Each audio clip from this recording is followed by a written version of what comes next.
One word. That is what a source gave investigators when they recovered the new surveillance images from Nancy Guthrie's home. Not suspicious, not significant, not promising. Odd. In 44 days of searching for an 84-year-old woman who vanished from her home in the Catalina foothills of Tucson, Arizona, in the early hours of February 1, 2026, investigators have chosen their public language with extraordinary care. Every word released has been measured. Every detail has been filtered through the machinery of an active federal investigation, where the wrong phrase disclosed at the wrong moment can compromise a prosecution, tip off a suspect, or destroy evidence that took weeks to develop. Which is exactly why one word from one source to one news organization landed the way it did. Odd. Because in the world of forensic investigation, when a source with knowledge of an active FBI case describes newly recovered surveillance footage as odd, they are not reaching for a casual adjective. They are describing something that does not fit, something that contradicts prior assumptions about what happened, something that the investigators staring at the footage cannot yet explain and cannot yet disclose. This is the investigation into what that word means, what the new images showed, what they did not show, and what the silence of the cameras on the most critical night of this case may tell us about the person who took Nancy Guthrie. It begins with 3 cameras that were working perfectly until the night they mattered most. She wore a pacemaker connected to an iPhone app that monitored her heart in real time. She wore hearing aids during the day and removed them every night before bed. Without them, she could hear nothing. She was last seen on the evening of January 31st after a family dinner at her daughter Annie's nearby home. She was driven back to her residence. The garage door closed at 9:50 p.m. At 1:47 a.m., the doorbell camera at her front entrance was disabled. At 2:28 a.m., her pacemaker stopped syncing with the iPhone on her nightstand. At 2:36 a.m., a vehicle was captured on a Ring camera 2.5 miles away. Her blood was found on the front porch, the door, and the driveway. The FBI, working with Google engineers for 10 days, extracted footage from residual data and back-end systems. That footage showed a masked figure on the porch, a male, approximately 5 feet 9 to 5 feet 10 inches tall, with an average build. He wore full face covering, dark clothing, black nitrile gloves, a 25-liter Ozark Trail backpack sold exclusively at Walmart, and a gun holster on his right hip. And on his right wrist, visible in the footage as he reached toward the camera, something that investigators and tattoo experts and forensic profilers have been examining ever since. A marking, dark, extending toward the forearm, the kind of marking that, on a man who took every other precaution to conceal his identity, may prove to be the detail that ends his anonymity. But before we get to the tattoo, we need to understand the new images and what the word odd actually means when a source uses it to describe what investigators found. ABC News confirmed the recovery through sources briefed on the investigation. Fox News independently confirmed it through separate sources. The Pima County Sheriff's Department issued a public statement acknowledging that investigators continue to analyze evidence from cameras as well as laboratory materials, without providing specific details about what had been recovered or what it contained.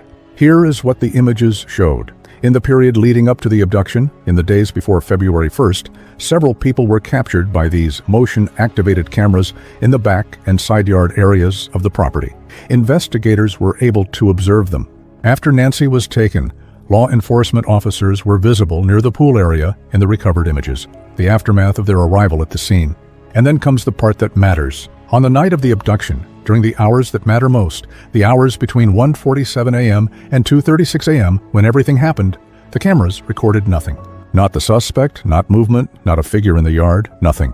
The same cameras that had been reliably detecting and recording motion in the days before captured no activity whatsoever during the window when Nancy Guthrie was taken from her home. Investigators drew no immediate conclusions about why. They have not publicly stated why. But one source, speaking to ABC News, described this absence with a single word: odd. Let that sit for a moment.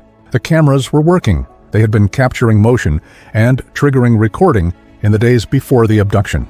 On every other night, when the desert wildlife or the wind through the desert plants or a neighbor's movement triggered the sensors, the cameras did their job.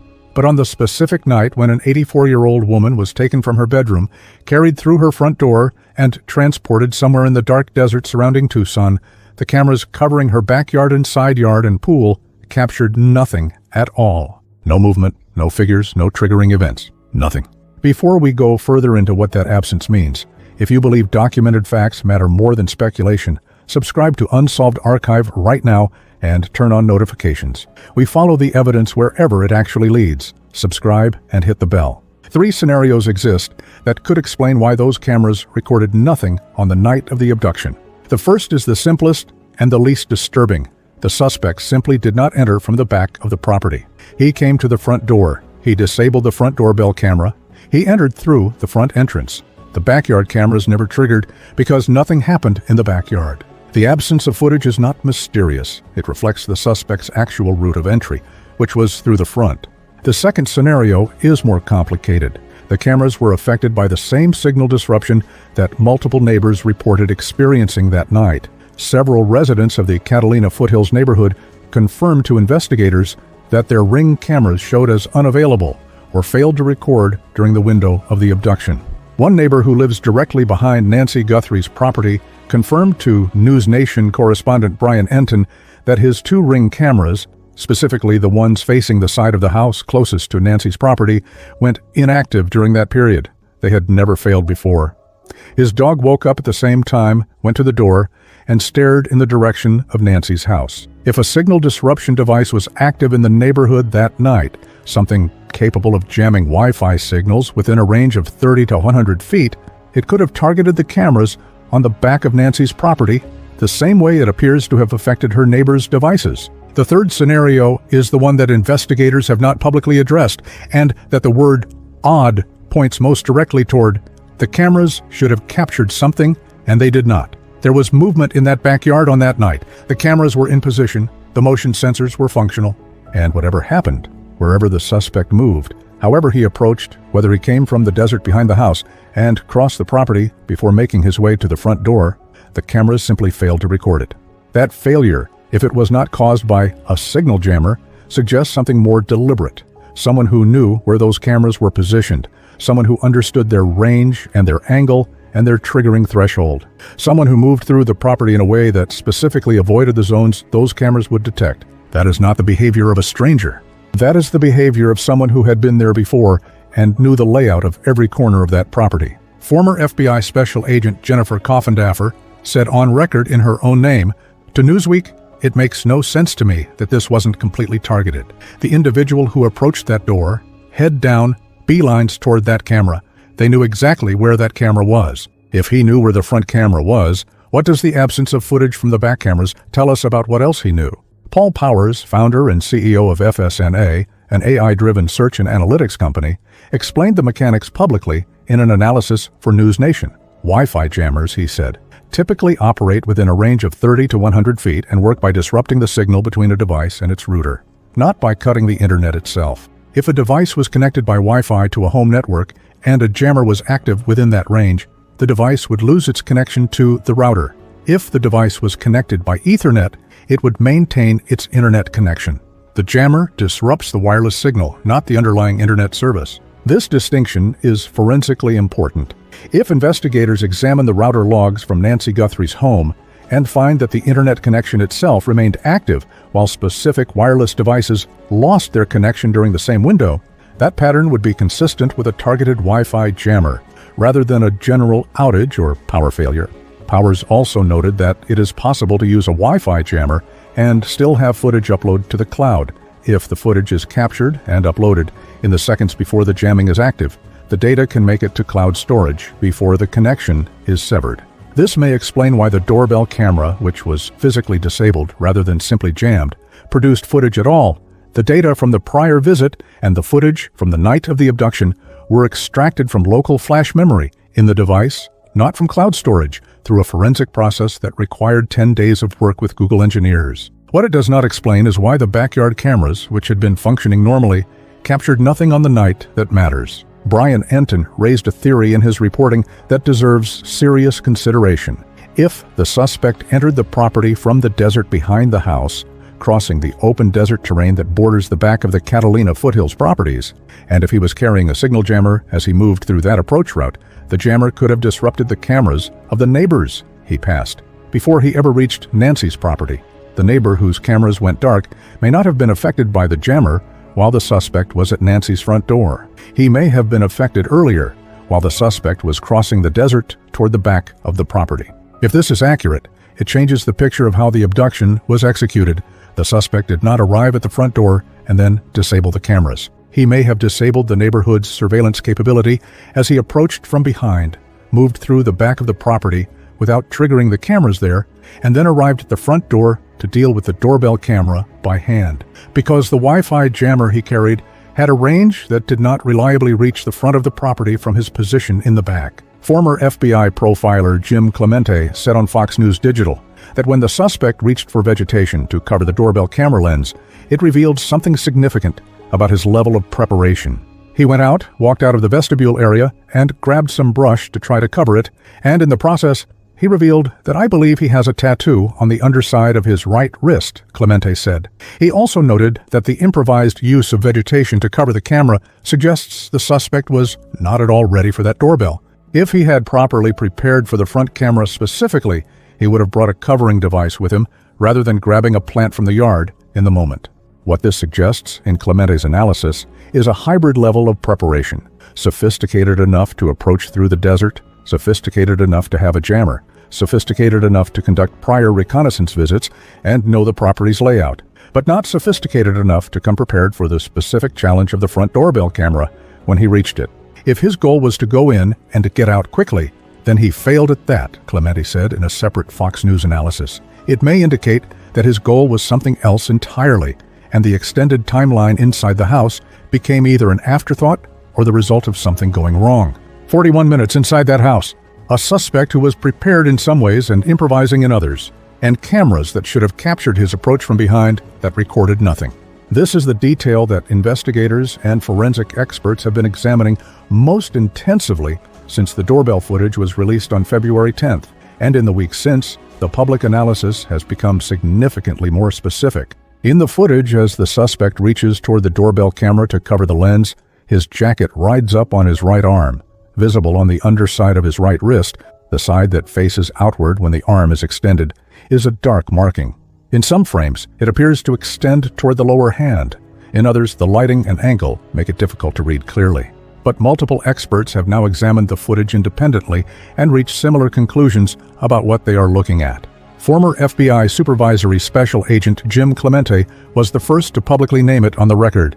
He told Fox News Digital, "I believe he has a tattoo on the underside of his right wrist." He added that in the identification process, a visible wrist tattoo can rule in and rule out leads. It is the kind of specific physical identifier that, when shown to someone who knows this person, produces instant recognition. The reason it produces recognition is precisely because of where it is placed. Most people who want to maintain a professional appearance while having tattoos place them several inches above the wrist, where a shirt cuff or watch will cover them. A tattoo on the lower wrist and hand, in the zone visible even when wearing long sleeves, is a deliberate choice, or a choice made in an environment where professional consequences don't apply. Certified forensics expert Jeffrey Gentry analyzed the placement publicly on Crime Stories with Nancy Grace. He said, "When you start looking at tattoos that are lower down on the hands and wrists, you start thinking about the people who get these tattoos. They might have been in prison. They might be part of gangs." Gentry also noted that the marking appears to extend toward the lower hand rather than sitting cleanly on the wrist itself, a detail consistent with a larger design that continues across the hand. Tattoo artist Darren "The Dude" Rosa, who has 30 years of professional experience in the industry and operates Rising Dragon Tattoos in New York City, provided the most detailed public analysis. Speaking on Crime Stories with Nancy Grace, Rosa said the marking visible in the footage appears to be black and gray work, a specific stylistic category that uses black ink with gray shading rather than color. He said the style is prevalent in the southwestern United States and is particularly common in gang and prison tattoo culture in that region. He went further. Rosa said the visible portion is almost certainly not a standalone tattoo, but rather the continuation of a much larger design. If this is all we're seeing, this is most likely the continuation of something that covers this man's entire arm, he told Nancy Grace. Most likely he's got tattoos on his hands. And because the suspect is wearing a full balaclava covering his neck, Rosa added a detail that should be understood as having genuine investigative weight. He's most likely got tattoos on his neck, or maybe under his eye. Think about what that means for the identification effort. This is not a man with a small, discreet marking on his wrist. Based on the forensic analysis of multiple experts, he is likely heavily tattooed, arms, hands, and potentially neck and face. In a population, heavily tattooed individuals are more distinctive than unmarked individuals. In the specific subculture that this style of tattooing is associated with, Southwestern gang culture, prison culture, the specific imagery is often identifiable to people within that world. The saints, the clouds, the roses, the memorial imagery that Rosa described as common in this style, these are recognizable designs to anyone who has spent time in those communities. Somewhere in Tucson or in the surrounding region, there is a person who has seen that wrist, seen those hands, seen the neck or the face beneath a balaclava that the suspect wore to Nancy Guthrie's door. Former FBI profiler Jim Clemente, in his public analysis, made a point that should be heard clearly. He's probably in his 30s or 40s, and because he wasn't a professional, he definitely exhibited pre- and post-offense behavior that people around him can see. He said people who know this person have seen changes in his behavior before the crime and after. He may have tried to alter his appearance after the footage was released. He may have changed his vehicle. He may have left the area temporarily. But the tattoo does not change. The hands do not change. The people who know him have seen those hands every day. During the investigation, Sheriff Chris Nanos addressed publicly the possibility that the suspect seen in the doorbell footage may have been wearing a ring on his hand.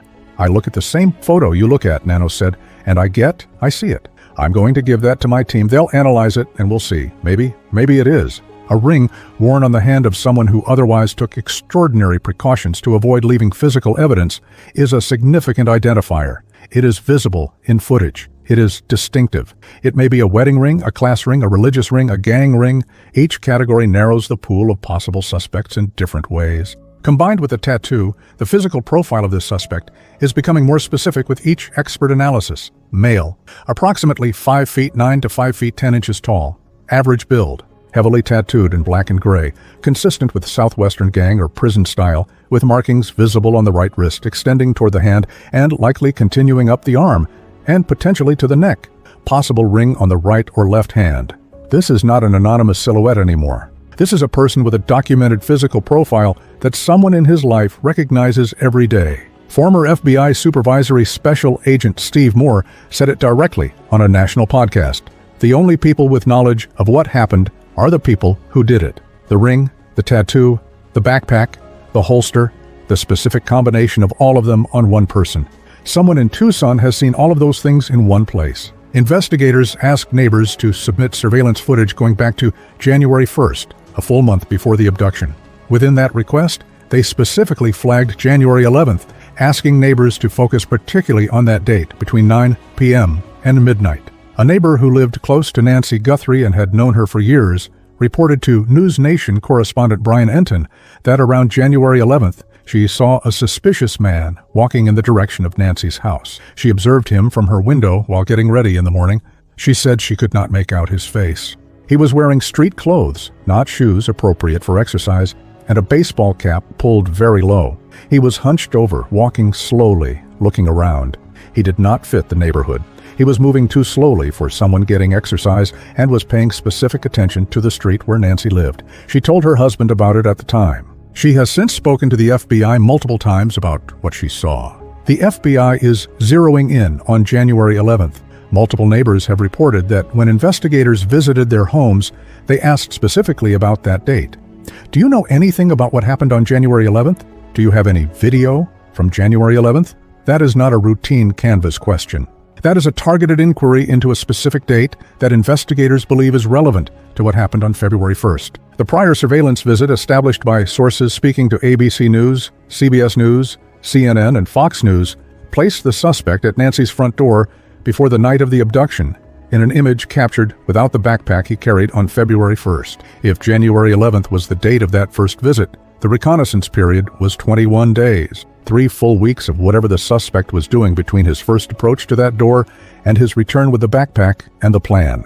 3 weeks is enough time to observe, to confirm patterns, to identify the moments when the neighborhood is least active and the house is most isolated, to acquire the equipment, the backpack, the holster, the gun, the potential jammer, to finalize the planning. Former FBI Supervisory Special Agent Jason Pack said publicly that the prior visit fundamentally changes the legal and investigative frame for this case. That's sophistication. That's the hallmark of someone who thought about this before they acted. And it matters significantly from a legal standpoint because premeditation and planning elevate the severity of what investigators are looking at. He added, the suspect in this case may have thought they were being careful, but appearing twice on camera while trying to avoid identification isn't careful. He was right in ways that are becoming more apparent as the investigation develops. The suspect appeared on camera during his reconnaissance visit without knowing he was being recorded. He appeared on camera again during the abduction, this time trying to cover it. And now the cameras from the back of the property have been examined, and sources describe what they found, or rather, what they did not find, as odd. Whatever was careful about his approach was not careful enough. The updated listing includes the footage of the suspect, the description of the backpack, and the full physical profile of the individual investigators are seeking. The page describes Nancy Guthrie as a vulnerable adult who has difficulty walking, has a pacemaker, and needs daily medication for a heart condition. It asks anyone with information that could lead to the identity of the suspect to contact the FBI at 1-800-CALL-FBI. That the FBI chose to update this listing during the 7th week of the investigation rather than allowing it to remain static is itself a signal. It reflects the belief of the investigators running this case that the identification of the suspect is a function of public recognition, rather than of evidence they are waiting to process in a laboratory. They have a face beneath a mask. They have a tattoo on a wrist. They have a backpack from Walmart. They have a holster that was traced to a specific product. They have a ring on a hand. They believe that the person who can identify this man from these details is somewhere in the public, in Tucson, in a neighboring community, in a world that intersects with the world of black and gray tattoos and gang culture and southwestern desert communities. They are not waiting for someone to come forward with Nancy's location. They are waiting for someone to look at the wrist in that footage and recognize it. The mixed DNA sample recovered from inside Nancy Guthrie's home, the sample that investigators believe may contain the genetic profile of the suspect, is being processed at a private laboratory in Florida. Sheriff Nanos confirmed this publicly. The sample is described as mixed, meaning it contains DNA from more than one individual. The process of separating a mixed sample to isolate individual profiles requires time and precision. If the mixture is complex, 3 or more contributors, the separation becomes significantly more difficult and may not produce a profile clean enough for CODIS submission. But may not produce a profile clean enough for CODIS submission is not the same as cannot produce anything useful. Former FBI Special Agent Jennifer Coffindaffer said publicly that even a weak profile, insufficient for database submission, may be enough for direct comparison if investigators develop specific suspects. If the suspect pool has been narrowed through other means, the tattoo, the ring, the Walmart backpack transaction records, the gun shop canvas, a weak DNA profile can still confirm or exclude specific individuals. The glove DNA presents a separate picture. DNA from an unidentified male was extracted from one of the gloves recovered approximately 2 miles from Nancy's home, a glove that appeared to match those worn by the suspect in the doorbell footage. That profile was submitted to CODIS, the national DNA database with more than 19 million offender profiles. It produced no match. The suspect, or the person who wore that glove, does not have a prior DNA profile in the federal criminal database. He has either never been arrested for a crime requiring DNA collection, or he has never been caught. Investigative genetic genealogy, the process applied to this evidence, does not require a CODIS hit. It requires uploading a DNA profile to public genealogy databases and searching for partial matches with users who have voluntarily submitted their own DNA for ancestry research. A partial match to a distant relative, a third cousin, a second cousin once removed, allows forensic genealogists to build a family tree and work forward and backward through generations until they identify a person whose age, sex, and geographic location match the suspect profile. This is the same process that identified the Golden State Killer after more than 40 years, the same process that connected Brian Kohberger